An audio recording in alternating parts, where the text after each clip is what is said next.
tenho medo de cobra. Eu tenho uma fobia de cobra, assim, eu não suporto. Até ver a imagem na TV, assim, já me dá um pânico. Eu tenho meio traumazinha de altura. Eu tenho medo de altura. De cobra, assim, é o único bicho que eu tenho medo.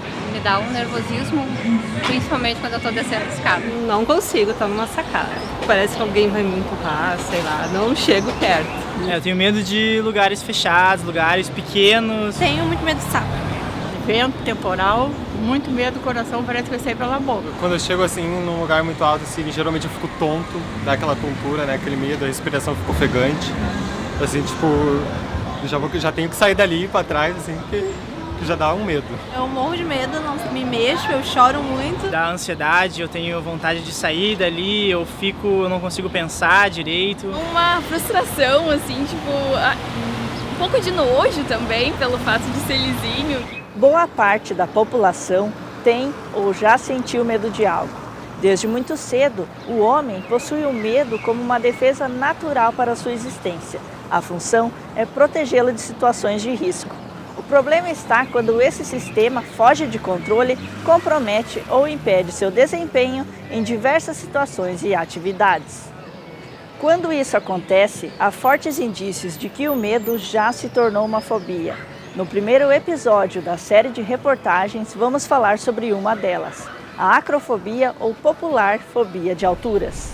Acrofobia é derivada da palavra grega akron, que significa altura, e fobia, medo.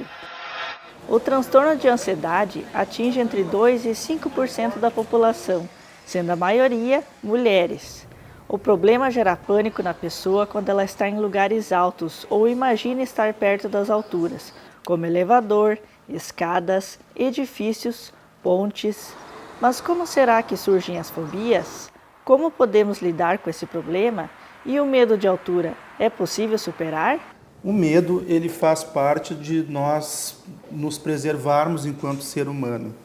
Ele não é algo necessariamente patológico. Quando a gente avalia o risco de uma forma adequada, nós estamos fazendo com que a gente se preserve, de estímulos e de situações que podem de fato ser perigosas. Então a fobia ela é então caracterizada justamente pelo estímulo ser desproporcional. Hoje o modelo de adoecimento mental ou de o que a gente chama de transtornos mentais, esse modelo ele se baseia em algo que é biopsicossocial, ou seja, muita gente tem já dentro da gente por traços de personalidade, de temperamento e por aquilo que a gente vai passando na vida ou até a partir de um estímulo que de fato gerou um desconforto, ou conviver com pessoas que já têm um componente de fóbico bastante importante.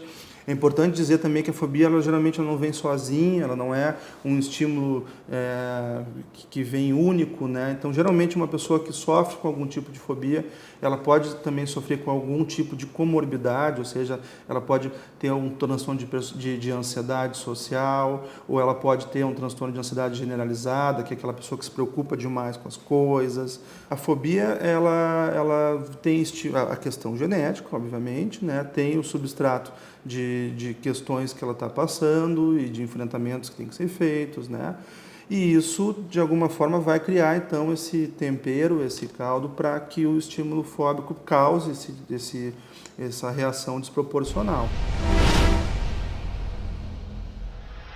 As fobias, elas são chamadas de fobias específicas. As fobias específicas, elas estão enquadradas dentro de um conjunto de fatores chamados de transtornos de ansiedade. Dentro dos transtornos de ansiedade, nós temos o medo, nós temos a própria ansiedade e nós temos também as esquivas. O medo, na verdade, é no momento que a pessoa está na situação. Tá? Por exemplo, na presença de algo que torna fóbico a ela. Primeiramente, ela vai ter reações que nós chamamos de reações autonômicas, ou seja, alterações relacionadas ao sistema simpático e parasimpático. Tá? Então, o sistema simpático, na verdade, quando a pessoa está perante a situação fóbica, ela vai ter aumento da pupila. tá? Vai ter aumento dos batimentos cardíacos, aumento da frequência respiratória. Ela vai ter uma distribuição geral do sangue de toda a periferia do corpo para órgãos específicos. O teu organismo ele interpreta aquilo como uma situação que ele está protegendo o teu organismo para uma situação de luta ou fuga. Tá? Então ele representa esse quadro. Nem que ela faça nenhuma coisa e nem outra, o teu organismo ele precisa estar preparado, então ele faz essa atividade. Agora, uma ansiedade é uma situação que tu precede uma situação que possa ocorrer, mas que ela não ocorreu. Então, na verdade, o organismo também vai preparar o teu corpo para essa situação, que envolve mais dores. Por exemplo, dor nas costas, dor nas pernas, tá? Cansaços.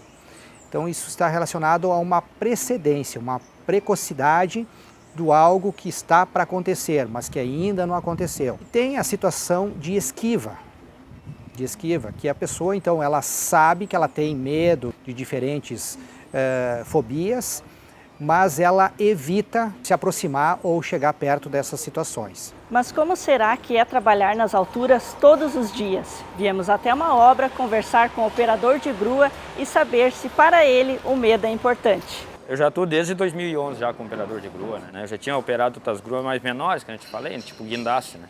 Só que eu não tinha noção como seria trabalhar, né? Nem tinha visto a grua mão, a grua estava desmontada no chão. Aí quando ela disse assim, não, antes de tu fazer o curso, tu vai subir já para dar uma olhada como é que é lá em cima. Assim, quando eu cheguei, acho que uns 35, 40 metros, deu vontade de descer de novo. Mas como eu pensei assim, eu pensei comigo assim, não, é uma das coisas que eu tinha que vencer, que é isso, é chamada fobia, né? E eu tinha esse medo. Tinha esse medo assim de que eu, quantas vezes eu tive sonho, me lembro que eu tinha sonhos que eu estava caindo e eu me acordava em pânico, né? Então a casa do meu pai era só do segundo piso, eu não tinha coragem de olhar a segunda janela.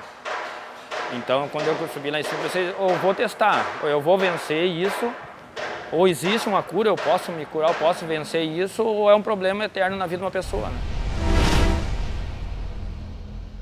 Que o medo, que nem eu estava falando com o meu colega, né? Eu disse assim, o medo ele te ajuda a checar o equipamento todos os dias, que tu vai aprendendo com o tempo. Que é um equipamento totalmente seguro. Se tu trabalhar de acordo com o equipamento, saber como trabalhar, não forçar a máquina, exceder a carga, não trabalhar em dia com vento. Aquela máquina ela marca, sabe? Ela tem um equipamento que marca a velocidade do vento. Então se tu vê que ali excedeu a velocidade do vento, viu que não tem condição, não force, que daí vai dar problema. O medo foi passando devagarzinho. Quem sofre de acrofobia possui um medo irracional de altura. Estar em lugares altos como este parque pode se tornar um sofrimento. Para entender mais sobre isso, conversamos com a Jéssica. Eu convivo com esse meu medo, pânico assim, de altura desde que eu me lembro, assim. Brincando com os meus irmãos, com os meus primos, né, enfim, vizinhos. E aquela vez, vamos subir em árvore, vamos fazer não sei o quê. Eu até subia. Eu chegava lá em cima, tipo, caramba, e agora? Né, eu desço como? O que eu faço? O que eu vim fazer aqui em cima, sabe? E essa coisa de mínimas, assim, né, de brincadeira de interior, de ter aquele sangão, aqueles valão, assim, a pinguela, né, lá, só o tronco lá derrubado, tem que passar para o outro lado. E passa como? Não passa, não ia, eu chorava, eu ficava travada do outro lado e berrava, tipo, até alguém vir me pegar no colo e me passar pro outro lado, porque senão não ia. Então vem desde sempre, assim. Não teve um fator que né, desencadeou, tipo, caiu de algum lugar, uma coisa. Não teve nada disso.